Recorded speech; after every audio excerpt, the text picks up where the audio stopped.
Good morning. Today is Friday, January 10th, and this is the Kanc Connection, where we bring you the latest news from around Lin-Wood's Woodstock area.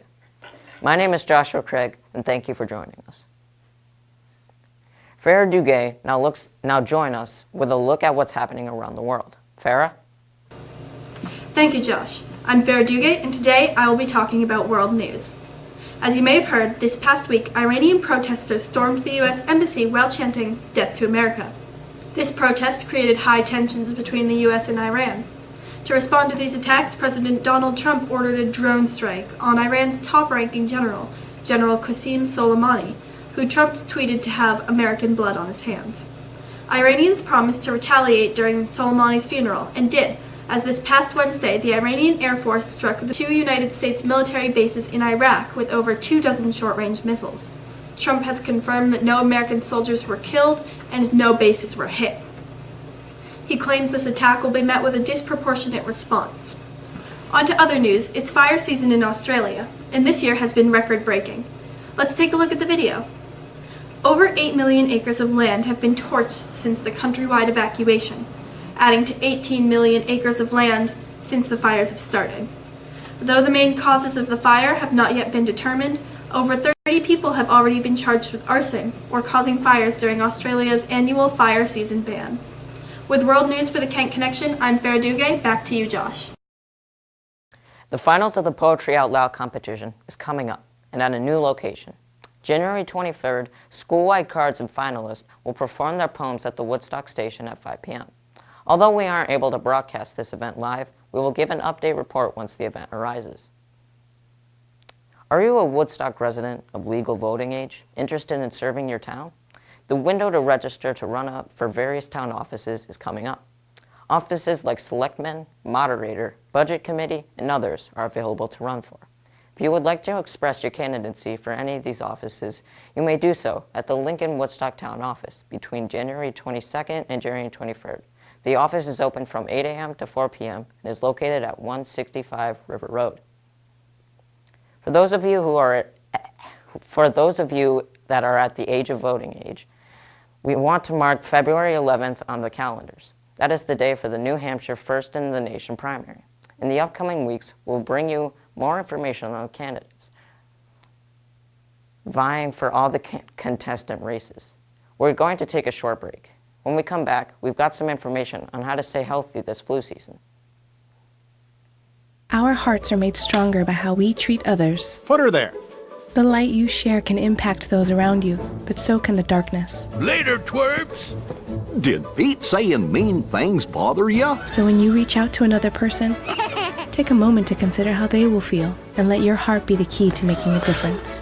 Because of you, someone's entire day, year, or even life can change. In every heart, there's hope.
Have you purchased your yearbook yet? Well, now is your chance. The yearbook is currently only $45. Any personalization will cost extra. On top of personalization icons will be available and cost $2.50, with each added. Make sure to grab your yearbook because now they are going fast and have a limited supply. With yearbooks being for sale, so aren't personal and businesses ads that can go into the yearbook. If you'd like your business or student advertised in the yearbook, please contact any of the yearbook staff. For more information, see Mr. Adams or log on to jostensyearbook.com. Flu season is upon us. Lin-Wood school nurse Lynn Murray brought fact sheets to every classroom to warn of this year's predicted bad flu season and gave us tips on how to stay healthy. Know the difference between cleaning, disinfecting, and sanitizing. Cleaning removes germs, disinfecting kills germs, and sanitizing kills the number of germs on any object. Make sure to clean and disinfecting surfaces that are touched often. In a school, that's doorknobs and handles, computer keyboards and mice, desks and chairs. Studies have shown that the flu virus can live and potentially infect a person for only 2 to 8 hours after it lands on the surface, so make sure to stay vigilant and wash your hands properly. For more information, log on to the Center for Disease Control and Prevention's website at www.cdc.gov. The class of 2020 has been receiving good news lately. That good news are college acceptances. Julian Bubgarner was accepted by the NHTI in Keene State. Charmaine Chow was accepted by the Universal Technical Institute, Springfield College, FTT, and Leslie University. Jades Fitzgerald was accepted by Hofstra University of Southern Maine and Stony Brook University. Lauren Pegg received an acceptance to NHTI. Delaney Pickering was accepted at St. Michael's College in Hofstra. Catherine Sordigakis was accepted by Plymouth State University. And Theodore Willie was accepted at Lincoln Tech. As more acceptance letters come in, we will continue to bring that good news to the community. Congratulations, seniors. This week was a busy one for Lin-Wood sports. On Monday, boys and girls varsity went to Mount Royal Academy and Sunapee. The final scores of the girls' game was 43-63 loss, and the boys' score was 50-43 win. Then on Wednesday, the varsity teams traveled to Lisbon. The girls lost an intense game, 47-44, and the boys won a nail-biter in overtime, 49-47. Today, the varsity teams will play home. The girls will play Mission at 5, and the boys will play New at 6:30. Our teams are currently racing at Kanc. Good luck to all the teams playing today. We'll have updates next week on how everyone did.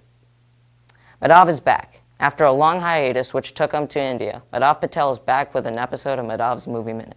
This week, Madhav plays catch-up with a snail called Turbo.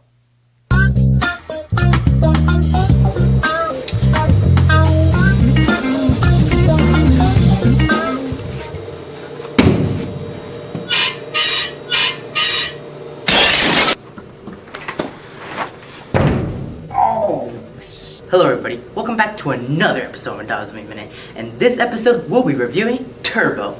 The beginning of the movie starts out with your normal snail. Well, I don't know if this snail's really normal, but just, kind of snails doing their own little things. Now, I don't know what snails do in real life, and I don't know if you do know what snails do in real life. Snails have to get food from tomatoes and fruits and a bunch of plants. Oh, tomatoes actually a vegetable, I think. No, it's a fruit. It's in between. No, it's definitely a fruit. So one of them doesn't want to do that. They don't want to keep doing that. They want to he wants to be a race car. He doesn't want to be an actual race car, but he wants to be as fast as a race car. I don't know why I did that, but he wants to be like that kind of race car. And the only way he can do that is not possible because he is a snail. So anyways, as the movie's going on, there is a point where one of his best friends, I don't know his name, but he's like a Chad, and he takes, a crow comes out and he's like, Choo! And he's like, ah, and he's like, this is the end, and then, no, in some random blue juice, and he has no idea what just happened, other than the fact that his eyes are like headlights. They're like, like little car headlights. So when they move, they're different. They're like lights. And he's like so confused. He's like, why do I have lights in my eyes? And then they do race. Will he win? Will he lose? Will Guy win? Will Chad win? Will the dude who was eating tacos, reference, wins? Then watch the movie to find out.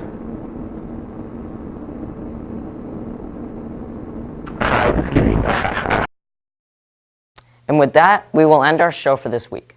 Remember, we want to hear from you. Send us an email at tv@lin-wood.org to tell us about events you would like to see covered here on our broadcast. Make sure to connect with us on social media.